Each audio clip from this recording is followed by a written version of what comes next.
In Canada, the chartered banks are skimming over $1 million a day in GST revenue because they charge the merchant discount on the federal and provincial tax revenue that is run through the system.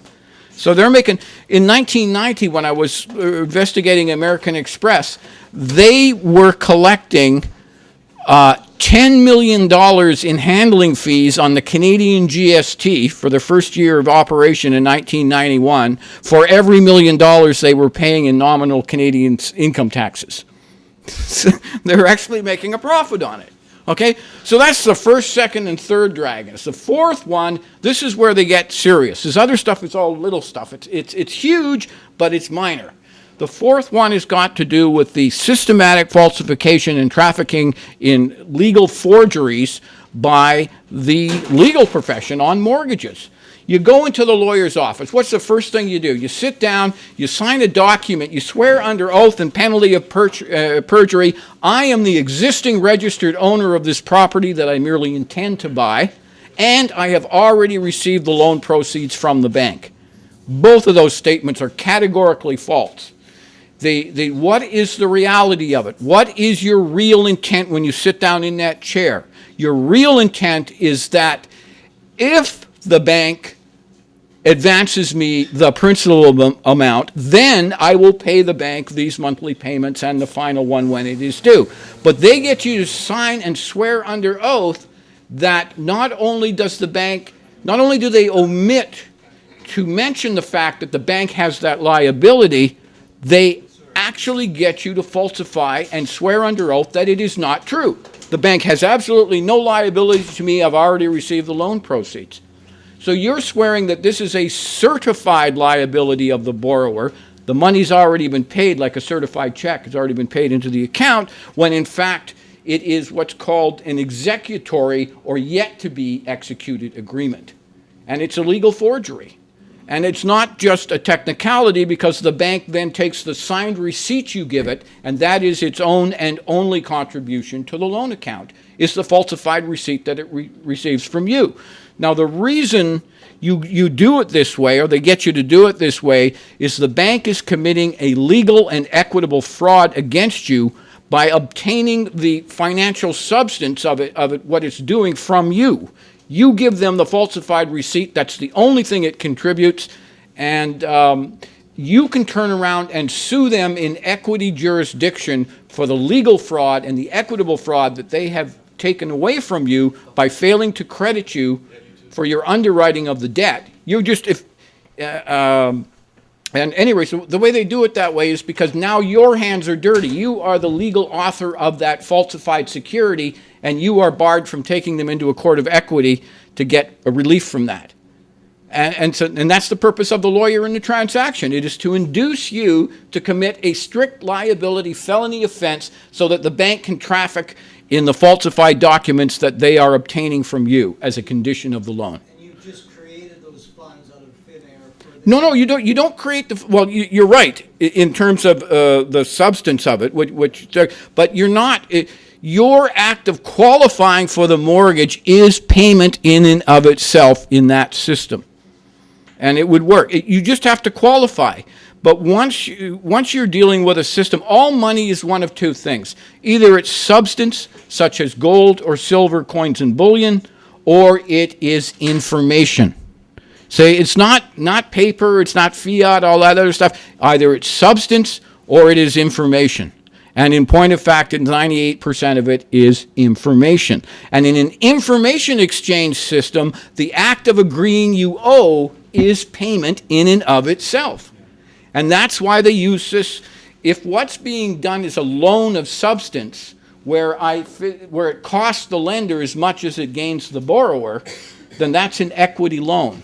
But if it's just an advance of credit, where I'm only underwriting the risk that the debtor is going to default, then it becomes an inflationary ratcheting process. It's a pyramid scheme. And you're just constantly underwriting more debt. If you look at your actual credit card agreements, it says, I agree to pay the bank the monthly balance no matter how it arises.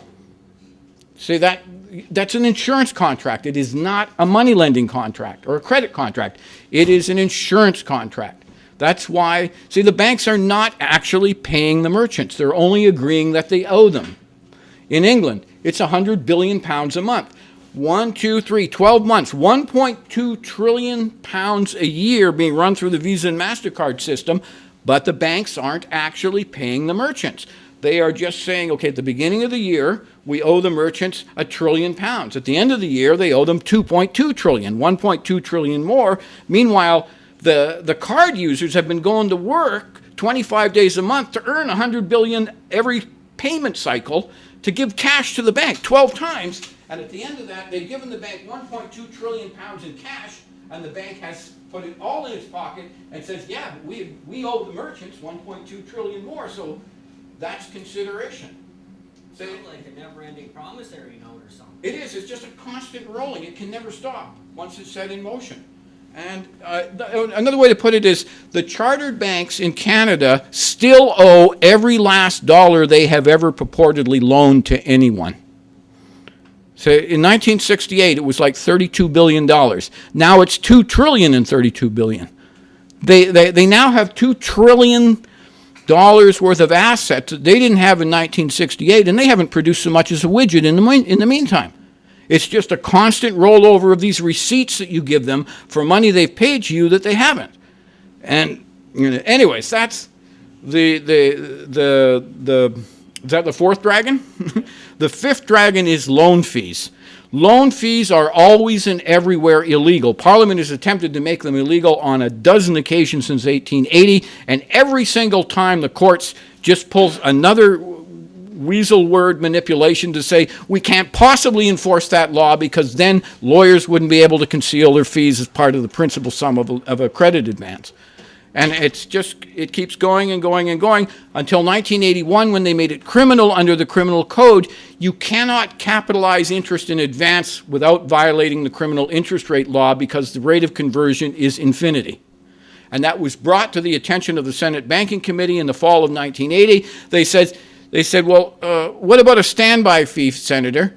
The rate of interest, being infinite, would certainly be above 60%. Could not the bank be charged with receiving a interest at a criminal rate for a standby fee? But the same reasoning applies to any kind of loan fee that is capitalized in advance, which is illegal under GAAP regardless. And the answer was, theoretically, yes, Senator. That is why this section of the criminal code is somewhat unique in that it requires the express permission of the Attorney General in order for criminal proceedings to be initiated. Okay? So they're taking a precisely defined criminal act under the criminal code that is also recognized under the general heading of fraud and GAAP. They're violating the accounting rules. It's leverage, leverage, leverage. The loan fees alone, a 2% loan fee at 12% on a 25-year mortgage will leverage the total interest cost, the total dollars out of your pocket by about 30%.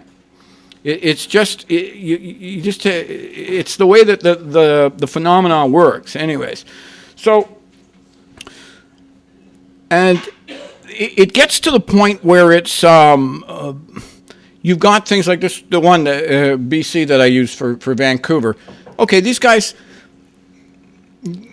Couple goes to an investment advisor. They put up $780,000. And they're going to invest it to a mortgage broker. The mortgage broker takes it to this condo development in Vancouver and advances them $418,000 of it, provided they will sign a mortgage claiming that they had received $780,000 and an unconcealed or an unregistered side agreement for a $2,000 of legal fees, a $10,000 forget what it was, and a $350,000 bonus for making the loan. Okay? So the real rate of interest on the thing was just absolutely astronomical, but it averaged about it was just flagrantly contrary to GAAP because under the agreement the entire $362,000 of interest in advance accrued over one day. You get 418 at the end of the day, you owe 780,000. the rate of interest was just astronomical. But it was the banks had pulled the rug out from underneath the interest rates, or jacked them up in the early 90s, and this development went bankrupt. And this is what the lawsuit, and when they filed their claim, they were claiming for 4,800% was the effective rate on the thing 2 months later when the deal fell apart.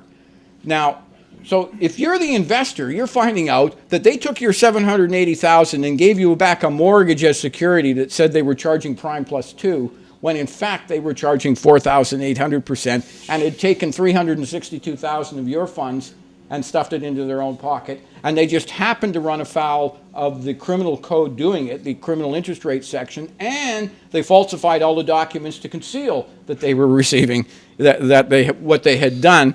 And there was over a dozen hardcore racketeering offenses, and yet nobody in the civil court, all of the legal professionals there, they didn't have a clue that there was even anything inappropriate with this. And the court said, well, yes, we're bound by the Thompson decision that criminal acts committed by financial institutions and their legal counsel are not fundamentally illegal because the criminal code only states that you will be severely punished. It does not expressly state that you shall not do it. It's that stupid what's going on out there. And nobody will report on it. Nobody will in the mainstream, because they're all owned by the same people. I'm not suggesting a conspiracy. These people haven't got the collective brains to organize a conspiracy to tie their shoelaces. It's all done by just this force of everybody knows where it has to go, and they pretend to be stupid with the rest of it. And George Orwell talked about it. It's called Crime Stop, Protective Stupidity.